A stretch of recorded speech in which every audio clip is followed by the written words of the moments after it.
நிறைய திட்டங்கள் அவர் கொண்டு வந்த திட்டங்கள்ல பின்னாடி நீங்க பாத்தீங்க அப்படின்னா ஒரு சமூக நீதி ஒரு பக்கம் இருந்தாலும் பெண்கள் நலன் அப்படிங்கிறது இடையோடிக்கிட்டே தான் இருக்கு அப்படின்னு நம்ம பாக்குறோம். குறிப்பிட்டு சொல்லணும்னா கலைஞர் காப்பீட்டு திட்டம் நம்ம எல்லாருக்குமே தெரியும்.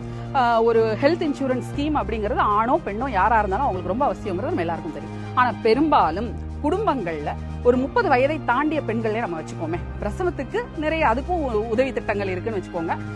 ஒரு 30 வயது தாண்டிய பெண்கள் அவங்களுக்கு உடல் அசௌகரியங்கள் ஏற்படும் போது நம்ம வீட்டுல நம்ம பார்த்திருக்கோம் நிறைய, நம்ம அம்மாவோ நம்ம பாட்டியோ நம்ம சித்தியோ பெரியம்மாவோ அத்தையோ எந்த பெண்ணா இருந்தாலும் ஒரு மருத்துவமனையை அணுகிறது அப்படிங்கிறது இன்னைக்கு வரைக்கும் நம்ம பார்த்தோம்னா வீட்டுல கசாயம் காய்ச்சி குடிச்சுக்கலாம், ஏதாவது மருந்து சாப்பிட்டுக்கலாம், கைப்பக்குவமா பார்த்துக்கலாம், இப்படியே தான் பெண்கள் இருக்காங்களே தவிர ஒரு மருத்துவமனையை நாடி எவ்வளவு கொடுமையான நோயாக இருந்தாலும் சட்டுன்னு அதுக்கு போய் ஒரு மருத்துவ சிகிச்சையை அவங்க நாடுறது இல்லை. காரணம் என்ன அப்படின்னா குடும்பத்துடைய பொருளாதார சூழல்.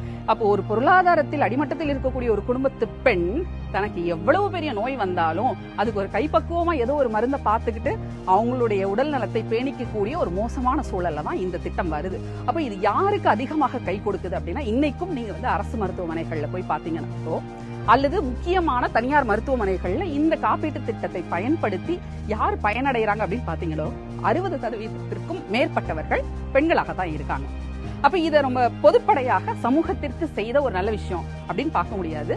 குறிப்பிட்டு சொல்லணும்னா 30 வயதில் இருந்து கிட்டத்தட்ட 60-70 வயது வரைக்கும் உள்ள பெண்களுக்கு மிகவும் பயனுள்ள ஒரு திட்டமாக தான் இது இருக்கு அப்படின்னு பார்க்கணும்.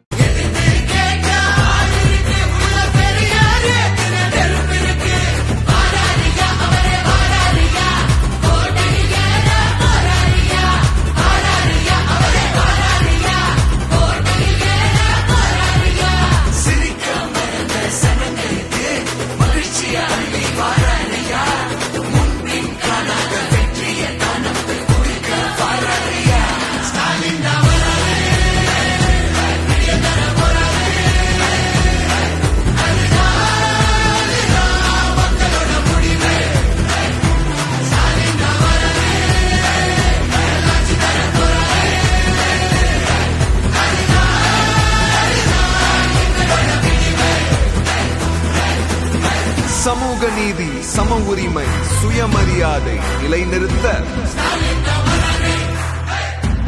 ஜனங்களுக்கு இலவசமா தான் கொடுக்குறாங்க பஸ். கவர்மெண்ட் திட்டங்கள் தருதுன்னு தெரியுமா? பாரு, வீடு தேடி இலவசமா கல்வி தராங்க. அதுக்கப்புறம் ஜனங்களை தேடி மக்களை தேடி மருத்துவம் தராங்க. கலைஞர் உரிமை தொகை வாங்குறாங்க ஒரு 1000 ரூபாய், அது கொடுக்குறாங்க.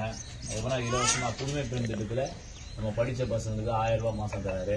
இது மாதிரி நிறைய திட்டங்கள் நம்ம தலைவர் பண்ணிருக்கோம். புரியுங்களா? திரும்ப 2026 நம்ம தலைவர் வர்றதுக்கு நீங்க எல்லாம் ஒட்டுமொத்தமா ஓட்டு போடணும்.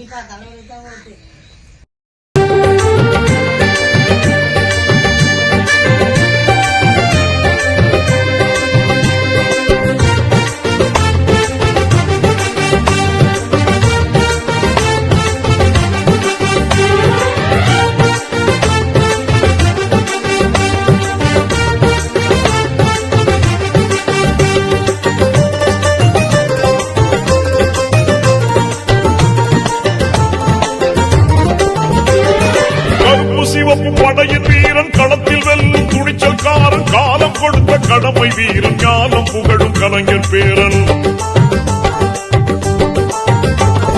கருப்பு சிவப்பு படையின் வீரன் களத்தில் வெல்லும் துணிச்சல்காரன், காலம் கொடுத்த கடமை வீரன், ஞானம் புகழும் கலைஞர் பேரன். திருக்குவளையின் வழியில் வந்த தமிழ் உறுதி, இளம் திராவிடருக்கு தலைமை தாங்கும் உதயநிதி. திருக்குவளையின் வழியில் வந்த தமிழ் உறுதி, திராவிடருக்கு தலைமை தாங்கும் உதயநிதி. கருப்பு சிவப்பு படையின் வீரன் களத்தில் வெல்லும் துணிச்சல்காரன், காலம் கொடுத்த கடமை வீரன், ஞானம் புகழும் கலைஞர் பேரன்.